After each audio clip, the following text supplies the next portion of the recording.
qarzdorlarga, kredit olganlarga, o'zaro oldi berdilarini joyida hal qila olmayotganlarga, ishida qanaqangidir hayotida moliyaviy qanaqangidir tanqisliklarga duchor bo'lgan mu'minalarga eslatma.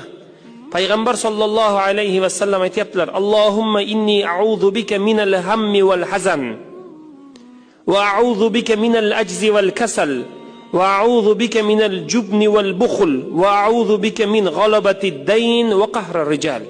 Buning ma'nosi: Allohim, sendan g'amdan va xafachilikdan panoh so'rayman. Sendan ojizlikdan, dangasalikdan sendan panoh so'rayman.